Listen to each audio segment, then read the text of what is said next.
ನಿಮ್ಮ favourite serials ಈಗ ಟಿವಿಗಿಂತ ಮುಂಚೆ ಸನ್ ನೆಕ್ಸ್ಟ್ ಆಪ್ ನಲ್ಲಿ ಜಾಲಿಯಾಗಿ ಎಲ್ಲರಿಗಿಂತ ಮುಂಚೆ ನೋಡಿ. ಈಗಲೇ ಸನ್ ನೆಕ್ಸ್ಟ್ ಆಪ್ ಡೌನ್ಲೋಡ್ ಮಾಡಿ ಮತ್ತು ಸಬ್ಸ್ಕ್ರೈಬ್ ಮಾಡ್ಕೊಳ್ಳಿ.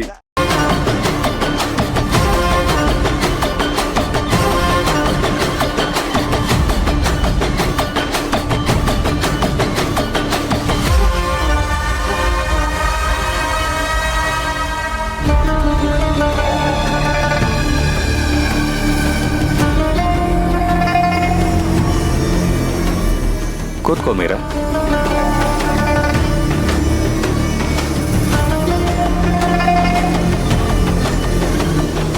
ಕೊಡು.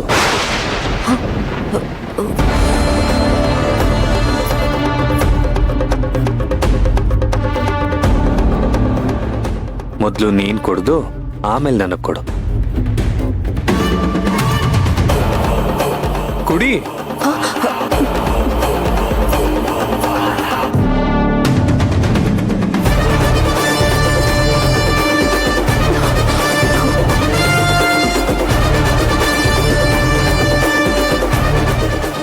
ಸಾರಿ, ನಾನೇ ಕುಡಿದ್ಬಿಟ್ಟೆ.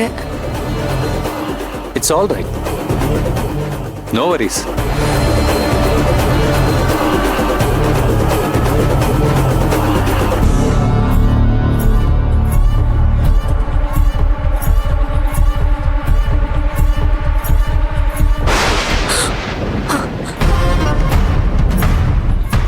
ಯಾಕೆ ನನ್ ಕಂಡ್ರೆ ಭಯನಾ? ಅರೆ, ಉತ್ತರ ಹೇಳೋದಕ್ಕೂ ಭಯ ಪಡ್ತಿದ್ಯಲ್ಲ, ಅಂತ ತಪ್ಪು ನೀನೇನ್ ಮಾಡಿದ್ಯಾ?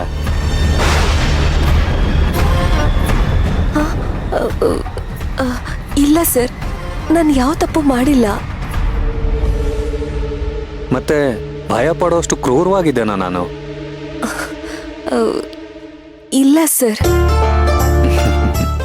ಏನ್ ಮೀರಾ ನೀನು, ಗಂಡನ್ನ ಸರ್ಗಿರ್ ಅಂತೆಲ್ಲ ಕರ್ಕೊಂಡು ಇನ್ಮೇಲಾದ್ರೂ ಲಕ್ಷಣವಾಗಿ ಕರ್ಣ ಅಂತ ಕರಿಬೋದಲ್ವಾ? ದಿಢೀರಂತ ಅದ್ ಹೇಗ್ ಕರೆಯಕ್ಕಾಗತ್ತೆ ಸರ್? ಸ್ವಲ್ಪ ಟೈಮ್ ಬೇಕು. ಯಾವ್ದಕ್ ಟೈಮ್ ಬೇಕು ಸರ್? ನಮ್ಮಿಬ್ರು ಸಂಸಾರ ಶುರು ಮಾಡೋದಕ್ಕ?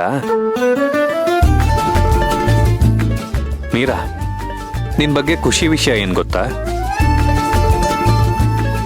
ನೀನು ಅರ್ಜುನ್ಗೆ ಅಸಿಸ್ಟ್ ಮಾಡೋದಕ್ ಬಂದ್ರು, ಅವನ್ ಜೊತೆನೆ ನಿನ್ಗೆ ಮದುವೆ ಆಗೋ ಮಟ್ಟಿಗೆ ಬಂದ್ರು,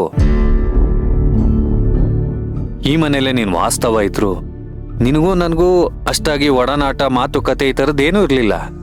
ನಾವಿಬ್ರು ಒಳ್ಳೆ ಅನ್ನೋನ್ ಪರ್ಸನ್ಸ್ ತರ ಈ ಮನೇಲಿದ್ವಿ. Am I right?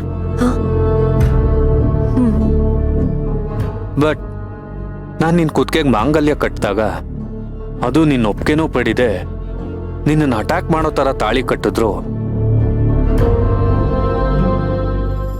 ಆ ಕ್ಷಣಕ್ಕೆ ನೀನು ಅದನ್ನು ಅಪೋಸ್ ಮಾಡಿದ್ರು, ಮರುಕ್ಷಣನೇ ಒಂದು ಹೆಣ್ಣಾಗಿ ಯೋಚನೆ ಮಾಡಿ ನನ್ನನ್ನು ನೀನು ಗಂಡ ಅಂತ ಒಪ್ಕೊಂಡು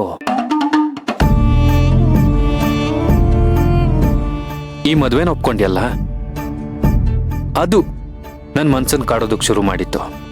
ನಿಜ ಹೇಳ್ತಿದ್ದಾನ ಅಥವಾ ಕಿವಿಗ್ ಹೂ ಇಡ್ತಿದ್ದಾನ? ನಿನ್ನನ್ನು ಮೆಚ್ಚಕ್ ನಾನು ಈ ಮಾತು ಹೇಳ್ತಿಲ್ಲ ಮೀರಾ. ಆ ಥರ ಸುಳ್ಳು ಹೇಳೋದಕ್ಕೆ ನನಗೆ ಬರೋದೂ ಇಲ್ಲ. ನನಗೆ ನಿನ್ನನ್ನು ಒಪ್ಕೊಳ್ಳೋದಕ್ಕೆ ಟೈಮ್ ಬೇಕಿತ್ತು. ಮಣಿ ಸಾವು ನನ್ನನ್ನು ತುಂಬ ಡಿಸ್ಟರ್ಬ್ ಮಾಡ್ಬಿಡ್ತು. ಅದರಿಂದ ಹೊರಗಡೆ ಬಂದು ರಿಯಾಲಿಟಿನ ಒಪ್ಕೊಳ್ಳೋದಕ್ಕೆ ನನಗೆ ಇಷ್ಟು ಟೈಮ್ ಬೇಕಾಯ್ತಷ್ಟೇ.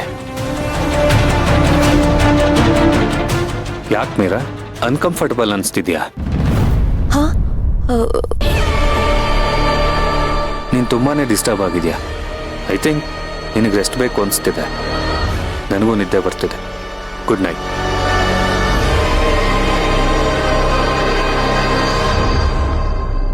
ಅರೆ, ಯಾಕೆ ಹಾಗೆ ನಿಂತಿದ್ಯಾ? ಬಾ ಮಲ್ಕೋ. ಇಲ್ಲ ಇಲ್ಲ, ಬೇಡ, ನಾನು ಅಲ್ಲಿ ಮಲ್ಕೋತೀನಿ. ಅರೆ ಸರಿ, ನಾನೇ ಅಲ್ಲಿ ಮಲ್ಕೊಳ್ತೀನಿ, ನೀನ್ ಇಲ್ಲೇ ಮಲ್ಕೋ. ಪ್ಲೀಸ್ ಬೇಡ. ನೋಡಿ, ನೀವು ಆರಾಮಾಗಿ ಇಲ್ಲೇ ಮಲ್ಕೊಳ್ಳಿ, ನಾನು ಅಲ್ಲಿ ಹೋಗಿ ಮಲ್ಕೋತೀನಿ. ಹಾ.